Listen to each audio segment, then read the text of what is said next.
Buenos días a todos. Mi nombre es Gabriel Vázquez Tristancho. Soy miembro del Instituto Nacional de Contadores Públicos, expresidente.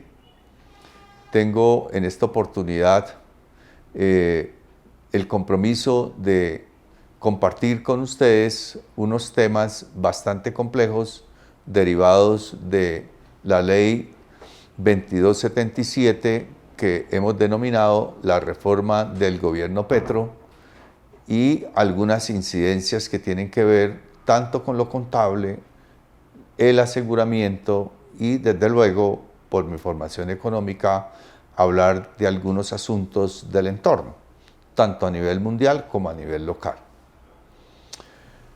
Me voy a concentrar en algunos temas muy puntuales que no pudiéramos alejarnos sin explicarlos detenidamente.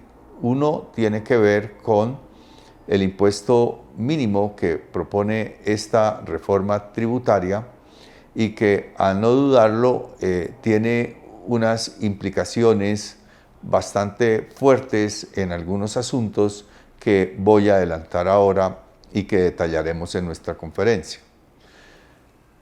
Al implementar este modelo de tasa mínima, el gobierno lo que hace es adaptar, no adoptar, una propuesta de la OCDE a nivel mundial para intentar que algunas empresas que operan en varios países y aprovechando que en algunos de estos países tienen bajas imposiciones de impuestos, lo que hacen es diseñar estrategias y organizaciones que hagan la mayor parte de sus negocios en estas jurisdicciones que tienen baja imposición.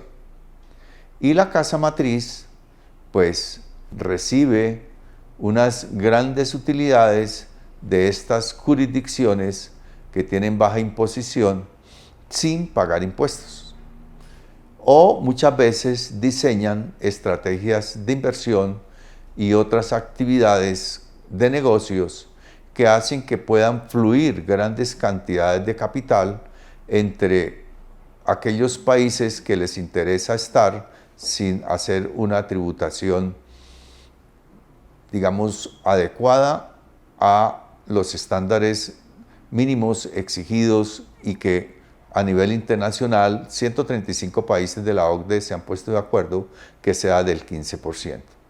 Esta metodología pues busca que empresas multinacionales grandes hagan en sus matrices unos balances consolidados, incluyendo las operaciones de las empresas donde operan y que no pagan impuestos, para hacer una tasa media de impuestos y que ellos llaman tasa efectiva, para evaluar si esa tasa efectiva, sumando las operaciones donde no pagan impuestos y aquellas regiones donde las tasas de impositivas son altas, para evaluar en ese promedio cuál va a ser el nivel de imposición. Entonces, esa es la propuesta de la OCDE, que ese promedio sea mínimo el 15%, para que en la casa matriz o en las casas matrices, porque pueden ser varias, la tributación mínima sea del 15%. Pues bien, al adoptar este modelo en Colombia, no tiene nada que ver con otras jurisdicciones, porque se propone una tasa mínima interna. Al comparar las metodologías de cómputo de esa tasa mínima, tanto la propuesta a nivel de la OCDE internacionalmente, como la propuesta en la legislación de la Ley 2277, hay unas situaciones bastante distantes, tanto el objetivo, que ya vimos que es para hacer un equilibrio de impuestos entre varios países y no internamente en un país, que una empresa que por distintas circunstancias tribute menos del 15%, se le obligue al 15%, que vamos a explicar bajo qué circunstancias se pudieran originar esa situación de por debajo del 15%. Entonces voy a dar un ejemplo muy sencillo primero diciendo que el modelo colombiano de tasa mínima no es comparable con el modelo internacional, ni por el objetivo, ni por la metodología, ni por las variables incluidas. Un ejemplo sencillo es, una empresa tiene moneda extranjera. Por legislación de Colombia fiscal, la variación de la tasa de cambio fiscalmente se reconoce cuando se liquidan esos activos. Pero por normas contables, esos activos deben de reconocerse a la tasa de cambio de la fecha del balance. Entonces, tenemos una utilidad contable por un lado y registrada en los estados de resultados y una utilidad fiscal suspendida o en ceros mientras se liquidan esos activos. Pues bien, mire lo que va a ocurrir. En un ejemplo hipotético que una empresa se gane 1.000 millones de pesos de variación de cambio, que la registra contablemente, pero fiscalmente no, esta norma la va a obligar a que pague un impuesto mínimo del 15% sobre esa variación de cambio, pero con una cosa muy delicada. Y no se ha previsto qué hacer con ese impuesto mínimo que se ha pagado con ese registro contable, que cuando se liquide el activo, fiscalmente se va a pagar el 35%. Entonces mire usted que una norma contable que obliga a reconocer un ingreso por una variación de cambio y una norma fiscal que deja en suspensión ese reconocimiento, usted va a pagar en diferentes vigencias fiscales dos impuestos, el de tasa mínima y el del 35%. Ese es uno de los muchos ejemplos que se pudieran dar en las variaciones. Al comparar el modelo internacional con el modelo contable, pueden haber muchas diferencias, pero la principal sería que las diferencias temporarias no están consideradas en la metodología de ajuste de la utilidad contable con la fiscal para excluir aquellos conceptos que desde la contabilidad se reconocen ingresos, pero fiscalmente no se reconocen. Entre otros, he mencionado la tasa de cambio en el ejemplo, pero pueden ser valores razonables y otros conceptos que vamos a detallar hoy en la conferencia y vamos a explicar detenidamente. Ese es un tópico que tiene que ver con una norma contable, que es la de impuestos, que se está estudiando cómo se va a ajustar y a implementar con la nueva reglamentación de la tasa mínima, cosa que no va a ser fácil hacerlo. A nivel internacional se está discutiendo cómo implementar esa norma, porque esta norma no está diseñada para esas tasas mínimas que tienen otros propósitos y otras consideraciones distintos del impuesto a las ganancias. Pero hay otro tema que complementariamente también genera muchas dificultades, incluyendo en las conciliaciones de las bases para determinar las tasas mínimas, y son las diferencias temporarias que originan impuestos diferidos. Esos impuestos diferidos también presentan dificultades con relación a posibles diferencias temporarias que se originen en el futuro por aplicación de esas tasas mínimas. Es sencillamente un viacrucis que vamos a tener en los próximos años, producto de la Ley 2277 y la implementación de normas contables, tanto a nivel internacional como los ajustes que vamos a tener a nivel local.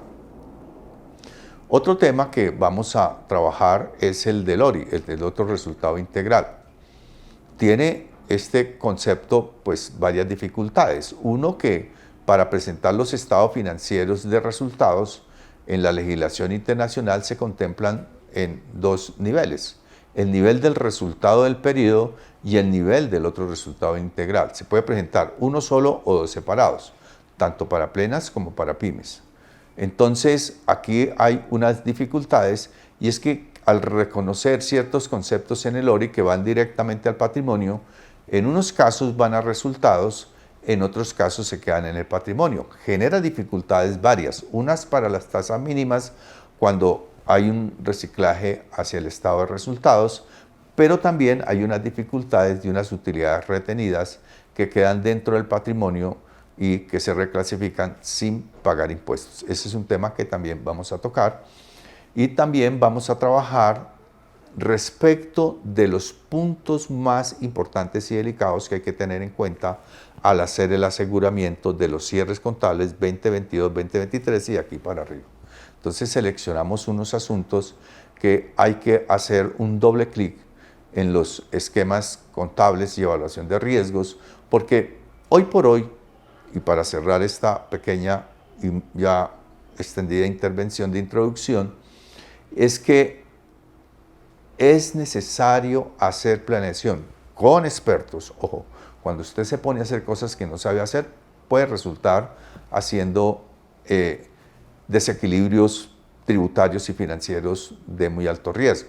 Entonces, con un acompañamiento adecuado, siempre con un experto, hacer una planeación adecuada, por lo menos en el primer trimestre. Después del trimestre, muchas cosas que se planeen ya no tienen efecto fiscal para el año 2023. Esperaríamos tener efectos 2024-2025, pero no para 2023. Cierro con este tema. Es necesario, urgente, que las empresas hagan y escriban y autoricen y aprueben por las juntas directivas y asambleas las políticas escritas que en materia tributaria aplican conjuntamente con las normas contables. No se puede dejar por los altos riesgos, penales inclusive, financieros y sanciones muy costosas, a que esto se deje en el aire a ver qué nos inventamos al principio o al final del año, sin que quede una constancia explícita de cuáles normas se van a aplicar y en qué sentido se van a aplicar. Hay una norma vigente que exige que todas las contingencias en impuestos tenemos que revelarlas.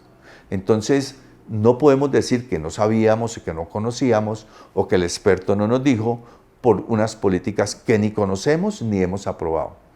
El dolo y la culpa en materia penal tienen significados muy importantes y muchas veces, inclusive de buena fe, se aprueban situaciones que son penales en las juntas directivas, en las altas direcciones, en los comités financieros o inclusive en las asambleas.